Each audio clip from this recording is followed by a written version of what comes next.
And that's all I think I can take away from Aquachurch 2.0, Piloting Your Church in Today's Fluid Culture by Leonard Sweet.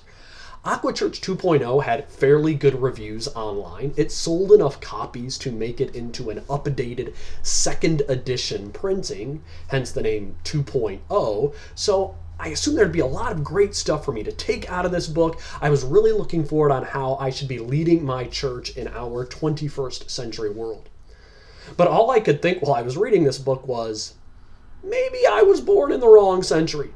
Maybe God really meant to have Sean Wilson born in the year 1883 and not the year 1993, because Aquachurch 2.0 just left me baffled and disoriented the entire time. I felt like I was seasick on the waves of 100 too many water illustrations and metaphors in order to describe ministry. One of Sweet's driving messages was that in the 21st century world, everything has moved to the visual. So it's not enough to have the right vision or idea or plan for your church. You need to be able to communicate that plan with the correct visuals. So Leonard Sweet took the visual of an aquachurch and he crammed every possible water and seafaring illustration possible into this book. And there were some chapters in the book where I felt like it was all sea illustrations and there was no substance at the bottom of the ocean floor. I felt like I was lost in a sea of images, and I had no idea where Sweet was going or what was the purpose of the journey of this book. As an example, in the chapter on creativity, he begins well. He's talking about the importance of creativity and how the word creative was a word that was originally used to describe God's divine creative work. So when we step outside of the box, when we become creative in ministry, we are being like God in our actions. But then he falls into this really weird visual rabbit trail where he lost me completely. When God knew God, God conceived, and the universe was born. When one hydrogen atom knew another hydrogen atom, they conceived, and a big bang was born. When God knew the universe conceived, and Christ was born. I just don't know what to do with those images. Is he claiming that God, and I don't even want to say the word, God pleasured himself in order to bring the world into existence?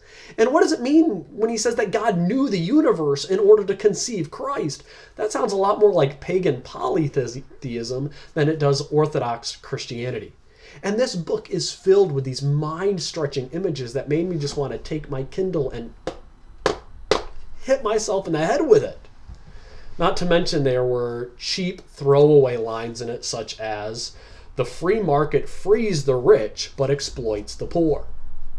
Dude, I did not come to this book for your economic views, especially when you attack the free market, which has lifted billions of people out of poverty. Although watching this video, you probably didn't come here for my economic views either, but you got them. That being said, my favorite part of the book came in the last chapter. Sweet called it not the last chapter, but 1/3 of a chapter. And I felt a little robbed because it wasn't 1/3 of the length of all the other chapters. It was just as long. He insisted on only calling it 1/3 of a chapter.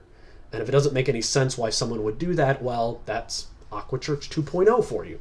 But the best part of the book was when he talked about his suggestion to take prayer drives throughout your community in order to be praying for it regularly.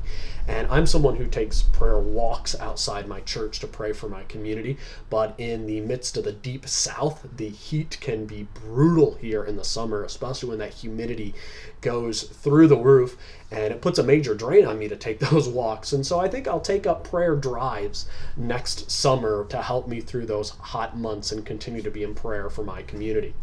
I don't really recommend Aquachurch 2.0.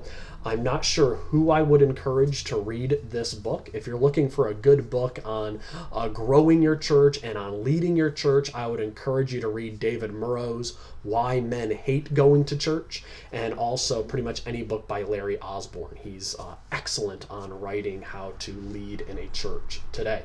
Now, if you enjoyed this book review, I'd encourage you to subscribe to the Rev Reads YouTube channel to stay engaged to the mostly wonderful world of Christian literature.